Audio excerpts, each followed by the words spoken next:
ସେଥିରେ କଣ ହଉଛି ନା ସମସ୍ତେ ଲାଖପତି ଦିଦି ହେବା।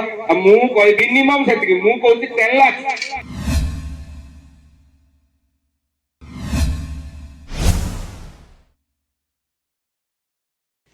ହାଇ ସାଙ୍ଗମାନେ, କେମିତି ଅଛନ୍ତି? ଆଶା କରୁଛି ଆପଣମାନେ ବି ଭଲ ଥିବେ।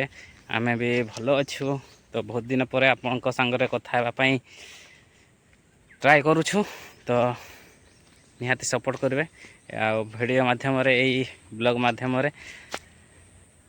ତ ଆଜିର ବ୍ଲଗ୍ ଆରମ୍ଭ କରିବା। ତ ଆଜିର ସ୍ପେଶାଲ୍ ବ୍ଲଗ୍ ଅଛି। ତ ଭଲ ହେଇଛି ଭାଷଣଟାକୁ ଆପଣ ନ ଶୁଣି ରହିପାରିବେ ନାହିଁ। ଆଉ ଆମ ଯୁବପିଢ଼ିମାନଙ୍କୁ, ଆମର କିଛି SHG ମହିଳାମାନଙ୍କୁ ଉତ୍ସାହିତ କରିବା ପାଇଁ ଏଇ ଭିଡ଼ିଓଟା ଅଛି। ତେଣୁ ସ୍କିପ୍ କରିବେ ନାହିଁ, ଦୟାକରି ଫୁଲ୍ ଭିଡ଼ିଓ ଦେଖିବେ। ଚାଲନ୍ତୁ ଷ୍ଟାର୍ଟ କରିବା।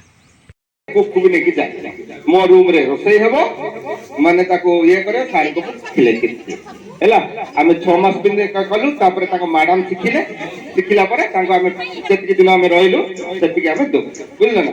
ମାନେ ଦେଖ, ମାଣ୍ଡିଆର ମୁଁ ଏଇଟା କହିବା କଥା ହଉଛି ଚାହିଦାଟା କେତେ ଇମ୍ପୋର୍ଟାଣ୍ଟ ଅଛି। ମାନେ ସେଠି ବି ଦିଲ୍ଲୀରେ ରହିକି ଲୋକ କହିଲେ ମାଣ୍ଡିଆ ଆମେ ଡାଇବେଟିସ୍ ହେଲେ ଖାଇବା, ଆମକୁ ଡାଇବେଟିସ୍ ବଢିବନି, ଡକ୍ଟର ପ୍ରେସକ୍ରାଇବ୍ କରୁଛନ୍ତି। ଇଟ୍ ମିନ୍ସ କି ତାର ଇମ୍ପୋର୍ଟାନ୍ସଟା କେତେ।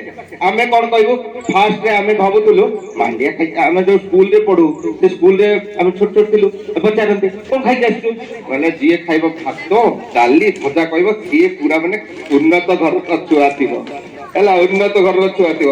ଆଉ ଯିଏ କହିବ ମାଣ୍ଡିଆ ପିଇକି ଆସିଛି, ସେ କହିବ ଗରିବଟାରେ, ଏଟା ବହୁତ ଗରିବଟା, ୟାଙ୍କର ଘରେ କିଛି ନାହିଁ, ମିଳିଲା ନାହିଁ କିଛି, ମାଣ୍ଡିଆ ଖାଇକି ଆସିଛି।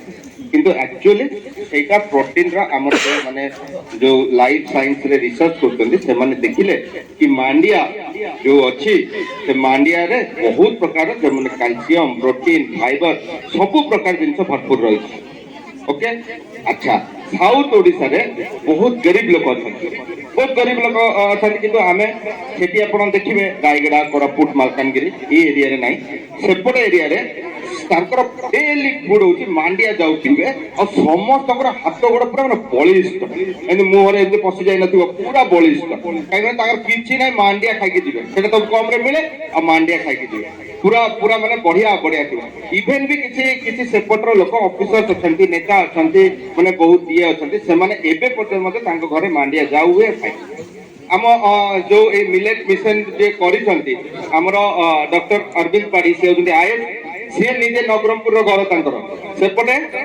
ସେପଟେ କଣ କି ସେମାନେ ରହୁଥିଲେ, ସେମାନେ ଯେତେବେଳେ ପିଲାବେଳେ ତାଙ୍କ ଏକ୍ସପିରିଏନ୍ସ କରୁଛନ୍ତି, ଯିଏ ଏସବୁ କାର୍ଯ୍ୟକ୍ରମ କରଉଛନ୍ତି ମିଲେଟ୍ ମିଶନ, ସାର୍ ମାନେ ମୋ ସହିତ ଏକମତ ହେବେ। ସେ ସାର୍ ଯେତେବେଳେ ଛୋଟ ଥିଲେ, ସିଏ ବି ତାଙ୍କ ଇଏରେ କହୁଥିଲେ କି ନାଇଁ, ଆମେ ମାଣ୍ଡିଆକୁ ପ୍ରଥମେ ଭାବୁଥିଲୁ କି ଗରିବ ଘରର ଖାଦ୍ୟ ବୋଲି, କିନ୍ତୁ ସେ ଯେତେବେଳେ ରିଏଲାଇଜ କଲେ, ସିଏ ଏଟାକୁ ବାହାର କଲେ millet mission. Okay, millet mission wheel ତାଙ୍କର ଗୋଟେ ବଡ ଅବଦାନ। ସିଏ ଆମର ଏଗ୍ରିକଲଚର ଡିପାର୍ଟମେଣ୍ଟର ସେକ୍ରେଟାରୀ ଅଛନ୍ତି, ବର୍ତ୍ତମାନ ବି ଅଛନ୍ତି, ଆଣ୍ଡ ପୁରୀର ଆଡମିନିଷ୍ଟ୍ରେଟର ଅଛନ୍ତି। ତାଙ୍କ ପୁରୀ ଜଗନ୍ନାଥ ମନ୍ଦିର ଦିଆଯାଇଛି, ସିଏ ଏଟାର ଇଏ ହେଇଛନ୍ତି। ଏବଂ ଏବେ ଏଇ ଯୋଉ ବର୍ଷେ ହେଲା ଏ ଶ୍ରୀ ଅନ୍ନ ଅଭିଯାନ, ତାର ନାଁଟାକୁ ଚେଞ୍ଜ ହେଇଛି। ମୋର କହିବା କଥା ହଉଛି, ସମସ୍ତେ କଥା କହିଦେଲେ ଆମର ଇଏ କରିବ, ଆମର ଯୋଉଠି ସ୍ଲୋପି ମାଟି ଅଛି, ସ୍ଲୋପି ଅଛି, ମାନେ ଟିକେ ପାଣି ଗଡି ଯାଉଥିବ, ସେଇ ଏରିଆରେ ଭଲସେ ହେବ। ସରଗଡା, ଚଢେଇ ପାହାଡି ଅନ୍ତର କିଛି ଏରିଆ, ଏ ମାଣିପୁରର କିଛି ଏରିଆ ବଢିଆ ଭାବରେ କହୁଛନ୍ତି। କେତେ ହେକ୍ଟର, 650 ହେକ୍ଟରରେ କରିବା, ଆଉ 4,500 ଟଙ୍କା ପାଇବା, ଆଣ୍ଡ ଗୋଟେ ହେକ୍ଟରରେ ପାଖାପାଖି 20,000 ପାଇବା। ଆମେ ଲାଖପତି ଦିଦି ହେବା ପାଇଁ ଚେଷ୍ଟା କରୁଛୁ କି ନାହିଁ? ସମସ୍ତେ ଲାଖପତି ଦିଦି ହେବାକୁ ଚେଷ୍ଟା କରୁଛୁ। ସେଥିରେ କଣ ହଉଛି ନା ସମସ୍ତେ ଲାଖପତି ଦିଦି ହେବା। ଆଉ ମୁଁ କହିବି 10 ଲାଖପତି ଦିଦି ହେବା। ମୋର କଥା ହଉଛି 10 ଲାଖପତି ଦିଦି ହେବା। ଆରେ 10 ଲକ୍ଷ କମେଇବା ନା, ଲକ୍ଷେ କଣ କମେଇବାର ଅଛି? ଲକ୍ଷେ ଗୋଟେ ମିନିମମ୍ ଅଛି। ଏ ଯୋଉ ଆମର ବିପିସି କହୁଥିଲେ ଗୋଟେ ମିଟିଂରେ, ବହୁତ ଖୁସି ଲାଗିଲା ମତେ କି ଆରେ ଲକ୍ଷେ ଦିଦି ମାନେ ଟଙ୍କା, ଲକ୍ଷେ ଟଙ୍କା। ଆରେ ଏମିତି ହେଇଗଲେ ଗୋଟେ ମାସରେ ଲକ୍ଷେ ଦିଦି ଲକ୍ଷପତି ହେଲେ କେତେ ଟଙ୍କା ପଡିଲା କହିଲ? 12 ବାଇ ଲକ୍ଷ ହେଲେ କେତେ ହେଲା? 12,96,96, 8,000 8,500 ପଡୁଛି। ଆରେ ମୁଁ ତ ଭତ୍ତା 3,500 ପାଇଗଲି, ଆଉ 8,000 କହିଦେଲେ କଣ ହବ? ହଁ, ହେଲେ ମୁଁ କହୁଛି ଲକ୍ଷେ ଲକ୍ଷେ ଟଙ୍କା ସେଟା ସେମିତି ଆସିବ। ଆଉ ଗୋଟେ ଲକ୍ଷେ ଟଙ୍କା ତମେ ଇନକମ୍, ଗୋଟେ ବର୍ଷରେ ଇନକମ୍ ରଖିଥିବ ଇନଭେଷ୍ଟ କରିବା ପାଇଁ, ସେଇଟା ତାଙ୍କର ଆଇଡିଆ। ସେ ଆମର ଯୋଉ ମିଶନ ଶକ୍ତିର ବିତୁତି ବସିଛନ୍ତି, ସେ କହିଲେ ମୁଁ ଭାରି ଖୁସି ହେଲି। ମିନିମମ୍ ସେତିକି, ମୁଁ କହୁଛି 10 ଲାખ, 10 ଲକ୍ଷ ଆମେ ଯଦି ମାଣ୍ଡିଆ କରିବା ପକ୍କା ହବ। ମାଣ୍ଡିଆ କରିବା ଏଣ୍ଡ କୋଉ ଜାଗାରେ ଯୋଉ ଗାଈ ଅଛନ୍ତି, ରାଇହରି ଜାଗାରେ ସେଠି ଗାଈର ପ୍ରଡକ୍ଟ କରିବା, ମାଣ୍ଡିଆ ଆମ ସରଗଡା ଚଢେଇ ପାଡି ଏଗୁଡାକ କରିବା, ଆଉ ଖାନ୍ତ ସେପଟେ ଇଏ ଅଛି ଆମର। ଗୋଟେ ମୁଁ ଅନୁରୋଧ କରିବି, ଆମର ଯେତେ ମା ମାନେ ଆଜି ପ୍ରସ୍ତୁତ କରିକି ଆସିଛନ୍ତି ଯୋଉ ମାଣ୍ଡିଆର ଆଇଟମ ଗୁଡା, ତାଙ୍କୁ ମୋ ତରଫରୁ ଗୋଟେ ଇନସେଣ୍ଟିଭ ଆମେ ଗୋଟେ ଦିନ ଟ୍ରେନିଂ କରିବା। ହ୍ୱାଟ ଏଭର ସ୍ମଲ ଆମାଉଣ୍ଟର ଇନସେଣ୍ଟିଭ ଦେବୁ ଆମର ବିଜାତଲାର ଲୋକମାନଙ୍କୁ ଆମେ ଶିଖେଇବା ହେଲା। ଆଉ ଏଠି ତ ସବୁ ପାଖାପାଖି ବିଜାତଲା, ତମେ ଝିଅ କୋଉଠର ଦେଖିଲ? ମୁଁ ନ ଦେଖି କହିଲି, ତମେ କୋଉଥିର ବିଜାତଲା ନା? ହଁ ହଁ, ଦେଖିଲ, ଦେଖିକି କହିଲି ଆଉ। ଆଚ୍ଛା, ବିଜାତଲାରେ ଆମର ସବୁ କଣ ହୃଷ୍ଟପୁଷ୍ଟ ସବୁ ସୁନ୍ଦର ଅଛନ୍ତି, କିନ୍ତୁ ଆମେ ମାଣ୍ଡିଆ ଖାଉନାହାନ୍ତି। ଖାଉଛ କି ତମେ? ଦେଖ, ମୁଁ ଜାଣିଦେଲି ତମେ ଖାଅ, ଭେରି ଗୁଡ। ତାଙ୍କ ପାଇଁ ଗୋଟେ ତାଳି ହଉ, ତାଳି ହଉ, ତାଳି ହଉ। ସେଇଟା ମୋର କିଛି ଭାଷଣ ଦେବାର ନାହିଁ। ଇଏ ଖାଇଛି, ଇଏ ଖାଉନି, ସେଥିପାଇଁ ତମର ମୋ ମାନେ ଆସୁନି ଏତେ ଇଏ ପାୱାରଟା, ବୁଝିଲା? ତ ଆମେ ଯେତିକି ମା ମାନେ ମୋ ଏକମତ ହବା, ବୁଝିଲା? ତମକୁ ମୁଁ ଦାୟିତ୍ୱ ଦେଲି, ତମେ ୟଙ୍ଗ ଅଛ, ତମକୁ କେତେ +2 ପଢିଛ କି? ପିଜି? ସରି ଆରେ ବାବା, ବହୁତ ପାଠ ପଢିଛ ହେଲା। ସେ ପିଜି ପଢିଛି, ତମ ନା କଣ? ବନ୍ଦିତା, ବଢିଆ ନା। ତାପ ନା ପାଇଁ ଗୋଟେ ତାଳି ମାର। ବନ୍ଦିତା, ବନ୍ଦନୀୟ ହବ ସେ ହେଲା।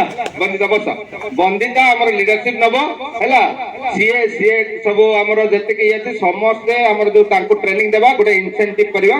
ସେମାନେ ଯୋଉମାନେ ଆସିବେ ଟ୍ରେନିଂ ଦେବା ପାଇଁ, ମାନେ ବଢିଆ ରାନ୍ଧୁଛନ୍ତି, ବଢିଆ ମିଲେଟରେ କରୁଛନ୍ତି, ସେମାନେ ଟ୍ରେନିଂ କେତେ ଜଣ ରହିବେ? ପାଖାପାଖି 20 ଜଣକୁ ଆମେ କିଛି ପଇସା ଦେବୁ, ସେମାନେ ଆସିବେ ଆମକୁ ଶିଖେଇବେ। ଆମର ଗୋଟେ ମିଲେଟ ମିଶନର କାଫେ ଏବେ ଆମେ କରୁଛୁ, ଆଗରୁ ହେଇନଥିଲା, ଗୋଟେ ଛୋଟ ଘର କରୁଛୁ, ତା ପାଖରେ ଗୋଟେ ଇଏ। ଆମର ଦେଖିବ ଲାଇନ ଲାଗିବ, ବିଜାତଲାରେ ସବୁ ଲାଇନ ଲାଗିବେ। କାହିଁକି କହିଲେ? ସେଠି ଯାହା ମିଳୁନି, ମତେ ତ କିଛି ମିଳୁନାହିଁ। I do not get anything. ମାନେ ମୁଁ ଖାଲି ଆଖିକି ଏମିତି ଖାଲି ଅନେଇକି ଥାଏ, ମତେ କିଏ କିଛି ଦେଇଦବୁ କି? କିଏ କଣ ଟିକେ ଦେଇଦେଲେ ମୋର ଭାରି ଖୁସି। କାହିଁକି କିଛି ତ ମିଳୁନି, କିଣିବି କହିଲେ କଣ ମିଳିବ? କିଛି ମିଳିବ ସେଠି କଣ ମିଳିବ? ଚାହା ମିଳେ, ଚାହା ମିଳିବନି। କିଏ ଗୋଟେ ଆସିଲେ, ଗେଷ୍ଟ ଆସିଲେ, ତାଙ୍କୁ ଆମେ କିଛି ଦେଇପାରୁନୁ। ଏବେ ଆମେ ଯିଏ ବି ଆସିଲା, ପଲିଟିକାଲ ଲୋକ ଆସିଲେ, କି ଆମ କଲେକ୍ଟର ସାର୍ ଆସିଲେ, କି ସବ୍ କଲେକ୍ଟର ଆସିଲେ, କି ଆମର ଯିଏ ବି ଆସିଲେ, ଆମେ କିଛି ଦେଇପାରୁନୁ, କିଛି ନାହିଁ। ସେ ଭାଙ୍ଗିଦେଲେ, ସେ କଣ ଚାହା ବି ଦେଇପାରୁନୁ। ତ ଆମେ ମୁଁ ଯୋଉ ଚାହାଟା ପିଇଲି, ଯୋଉ ଏଠି କିଏ ବଣକାଟିର କଣ ତାଙ୍କ ନା? What is your name? I want to remember her name. କଣ ତାଙ୍କ ନା? What is your name? କଣ ସବିତା ତୁମ। ସେ ବଢିଆ ସ୍ପେଶିଆଲ ଇଏ କରିଛନ୍ତି, ଚାହା କରିଛନ୍ତି। ଆଇ ଥିଙ୍କ କି ତାକୁ ବିଭିନ୍ନ ପ୍ରକାର କ୍ୱାଲିଟି ଦେଇଛନ୍ତି। ସେ କେତେ ପଇସା ହବ କଣ ନାହିଁ, ତାର କଷ୍ଟ ଇଫେକ୍ଟିଭ କଣ? ସେ ଚାହାଟା ନିହାତି ଆମେ ଶିଖେଇବା, ତାକୁ ମାଷ୍ଟର ଟ୍ରେନର କରିବା, ଆଉ ଆମ ବିଜାତଲାରେ ଶିଖେଇବା। ମୁଁ ଭାବୁଛି ସେଟା ଚାଲିବ। ଆଉ ସମସ୍ତେ ମାନେ ବଢିଆ ବଢିଆ ବିଭିନ୍ନ ୟୁନିକ୍ ଫୁଡ ଆଣିଛନ୍ତି। ମଧୁ ଆଣିଛି ଆମର କଣ ମୁଗ ସହିତ ମାଣ୍ଡିଆ ହେଇକି କଣ କରୁଛି। ତମେ କେବେ ଖାଇନଥିବ? ବନ୍ଦିତା କେବେ ଖାଇନି ହେଲା। ମୁଗ ଖାଇବେ। ଇଏ ମ୍ୟାଡାମ ଆମ ପିଆରି ମେମ୍ବର୍ସ ଅଛନ୍ତି ବୋଧେ? ହଁ, ମ୍ୟାଡାମ ଅଛନ୍ତି ହେଲା। ମ୍ୟାଡାମ ହୃଷ୍ଟପୁଷ୍ଟ ଅଛନ୍ତି, ସିଏ ବି ଆମର ଆମ୍ବାସଡର ହେବେ। ସେଇଦିନ ଆମକୁ ଭାଷଣ ଦେବେ, ଆଉ ସେ କେମିତି ଖାଇବା ଆଉ କେମିତି ଆମେ ହୃଷ୍ଟପୁଷ୍ଟ ହବା, ସେଇଟା ହବ। ମୋର ଦରକାର କି ସମସ୍ତେ ସୁସ୍ଥ ହେବେ, ସମସ୍ତେ ମୋର ବିଜାତଲାରେ ସୁନ୍ଦର ହେବେ। ସୁନ୍ଦର କେମିତି ହବ? ଯେତେବେଳେ କିଛି ପ୍ରୋଟିନ ଯିବ, କ୍ୟାଲସିୟମ ଯିବ, ଯେତେବେଳେ ସବୁ ଗଲେ ସିନା ଦେହକୁ ସୁସ୍ଥ ସୁନ୍ଦର କେମିତି ରହିବେ? ଯେତେବେଳେ ଖାଦ୍ୟ ଆଉ ମତେ ମିଳୁନି କହିଲେ, ମୁଁ 5 ବର୍ଷ ଯଦି ନ ଖାଇକି ରହିବି, ତାହେଲେ କଣ ହେବି? ଝଗଡ଼ା ହେଇଯିବି। କିଛି ସୁନ୍ଦର ନାହିଁ କିଛି ନାହିଁ, କି ସୁସ୍ଥ ରହିପାରିବିନି। ସେଥିପାଇଁ ମୁଁ ଚାହିଁବି କି ମାଣ୍ଡିଆର ଭଲସେ ମା ମାନେ ଖାଆନ୍ତୁ। ଯୋଉ ବୟସରେ ବି ମାଣ୍ଡିଆ ଖାଇଲେ ଆପଣ ସୁନ୍ଦର ଆଉ ସୁସ୍ଥ ରହିବେ, ଏଇଟା ମୁଁ ଲେଖିକି ଦେବି। ମାନେ it is very very good. ମୁଁ I want to extend my heartly congratulation to Dulal organisation. Dulal organisation, ସିଏ ଆପଣମାନଙ୍କୁ ଶିଖେଇଛନ୍ତି। ଆପଣ ମାନଙ୍କର ଟିଚର ଅଛନ୍ତି ସିଏ।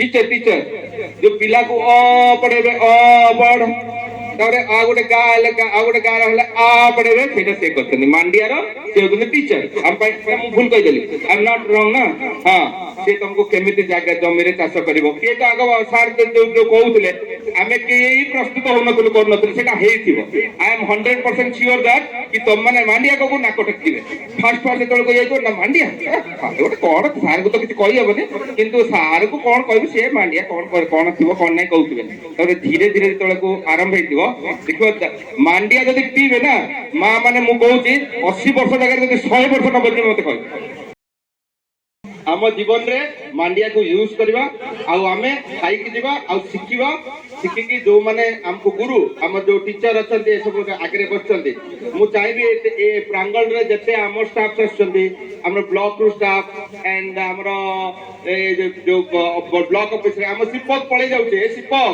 ଶୁଣ ବ୍ଲକ ର ସବୁ ଷ୍ଟାଫ କୁ କହିବ ଏଠି ଆସିକି ଖାଇବେ ଟେଷ୍ଟ କରିବେ ବୁଝିଲ ନା ଟେଷ୍ଟ କରିବେ ଭଲ ଲାଗିଲା କି ନାହିଁ କହିବେ ଆଉ ସମସ୍ତେ କଣ୍ଟ୍ରିବ୍ୟୁସନ କରିବେ ଏ ମା ମାନଙ୍କୁ ଆମେ ଗୋଟେ ଇନସେଣ୍ଟିଭ ମନି ଦେବା ସେ ପଇସାରେ ଆମେ ସମସ୍ତଙ୍କୁ ଶିଖେଇ ଓକେ ୱିଥ୍ ଦିସ୍ ମେସେଜ ମୁଁ ଭାବୁଛି ଆମର ଯଦି ଛୋଟ ଛୁଆ ଆମେ କ୍ରେଚରେ କଥା କହୁଛୁ କ୍ରେଚ କହୁଛୁ ଏବେ ନୂଆ ନୂଆରେ ହେଇଛି ସେ କ୍ରେଚରେ ମା ମାନଙ୍କୁ ଆମେ ତାଙ୍କୁ ମଧ୍ୟ ଗୋଟେ ଟ୍ରେନିଂ ଚାଲିଛି ଏମାନେ ଶିଖିଲେ ତାଙ୍କୁ ବି ଡକା ହବ କ୍ରେଚ ବାଲାକୁ ଡାକିବା ବୁଝିଲ ବନ୍ଦିତା ସେ କ୍ରେଚ ବାଲାକୁ ଡାକିବା ସେ କ୍ରେଚ ବାଲା ସେଠି ଶିଖନ୍ତୁ କି ସେ ଯୋଉ ସାନ ସ୍ପୁନ ରେ ଭଲ ହାଇଜେନିକ ସ୍ପୁନ ରେ କେମିତି ଆମର 2 ବର୍ଷ 3 ବର୍ଷର ମାଣ୍ଡିଆ ତ ପିଇ ହବ ସେଟା ତ ଭଲ ଜିନିଷ ନା ସେଠି ମ୍ୟାଡାମ ଏକମତ ହେବେ ଆମେ ମାଣ୍ଡିଆ ପିଇବା ଆଉ ସବୁଦିନ ମୁଁ ଆଗ 5,000 ଟଙ୍କା ଦେଇଦେବି ସେ ମା ମାନେ ଯିଏ ପ୍ରିପେୟାର କରିବେ ମୋ ତରଫରୁ ମାଣ୍ଡିଆ ଟା ସବୁଦିନ ଆମକୁ ଯାହା ଯାଉ କି ଇଏ କି ଯାହା ଆମର ଯୋଉ ଷ୍ଟାଫ ମାନେ ଆମର କମ ସେ କମ 50 ଜଣ ଆସୁଛନ୍ତି କଣ୍ଟ୍ରାକ୍ଟର ଲୋକ ବେଶୀ ପଇସା ଯାହାର ହଜବେଣ୍ଡ ମାନେ କଣ୍ଟ୍ରାକ୍ଟର ଥିବେ ବେଶୀ ଜାଣିଥିବେ ସେମାନଙ୍କର ବେଶୀ ପଇସା ସେମାନଙ୍କୁ ମୁଁ କହିବି କି ତୁ ଆଗ ପଇସା ଦେ ତାହେଲେ ବ୍ଲକ ପିଣ୍ଡା ମାରିବୁ ନହେଲେ ନାହିଁ ଆମ ଗହଣରେ ଯୋଉମାନେ ଆସିବେ ଯୋଉ କଣ୍ଟ୍ରାକ୍ଟର ମାନେ ଆସିବେ ମତେ ବିଲ୍ ଫିଲ୍ କରିବା ପାଇଁ ମୁଁ ତାଙ୍କୁ କହିଦେବି ତୁ ଆଗ ସେଠି ଆଗ ଖା ତାପରେ ମାଣ୍ଡିଆ ତୁ ଖାଇଲୁ କେତେ ଟଙ୍କା ଖାଇଲୁ ଆଗ କହ ସେ ମତେ ଫୋନ କଲେ ତ ବିଲ୍ ହବ ନହେଲେ ହେବନି ହେଲା ମାଣ୍ଡିଆର ପ୍ରଚାର ଏମିତି ଭାବରେ କରିବା ବୁଝଛ ହେଲା ନହେଲେ ହେବନି ମାଣ୍ଡିଆ କହିବା ତାଙ୍କର ତ ବି ସୁସ୍ଥ ବହୁତ ରହିବ ନା ଆଉ ସବୁଦିନ ତ ସନ୍ଧ୍ୟା ବେଳକୁ ସେମାନେ କଣ ପିଉଥିବେ ଏଇଟା ହେଲେ ସକାଳେ ପିଇକି ତାର ବାଲାନ୍ସ ହେଲେ କରୁ ଠିକ କି ନାହିଁ ତ ସେଇଥିପାଇଁ ଆମେ ମାନେ କହୁଛୁ କି ମାଣ୍ଡିଆକୁ ଭଲସେ ଖାଅ ପିଓ ଆରେ ମୁଁ ବେଶୀ କହିଦେଲି କି ବୋର ହେଉନ ତ ମୋର କିଛି ପାସୱାର୍ଡ ନାହିଁ ମୁଁ ଏମିତି ଖାଲି ନର୍ମାଲ କୁହେ ଆଉ ଆମ ମାଣ୍ଡିଆ କହିବା ଆଉ ମାଣ୍ଡିଆ ଖାଇବା ଆଉ ମୁଁ ଚାହିଁବି ଗୋଟେ କମ୍ପିଟିସନ ବର୍ତ୍ତମାନ କରାଯିବ ଯିଏ ଖାଇ ନାହିଁ ସେ ଯଦି ଅଧିକା ଖାଇଲା ଆମ ତରଫରୁ ଗୋଟେ ମାନପତ୍ର ଦିଆଯିବ ଓକେ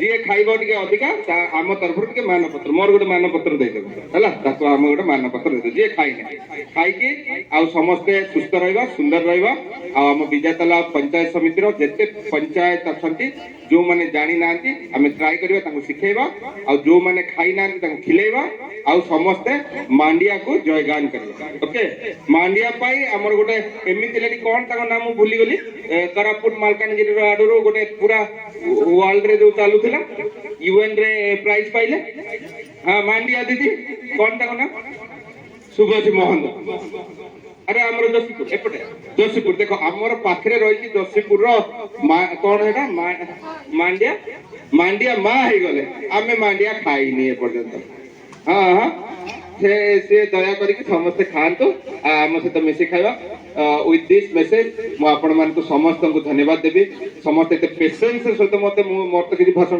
न थाए एमती तो कहि चले तो आपण माने समस्त सुनिबारु मु आपण मान को धन्यवाद ज्ञापन करू धन्यवाद।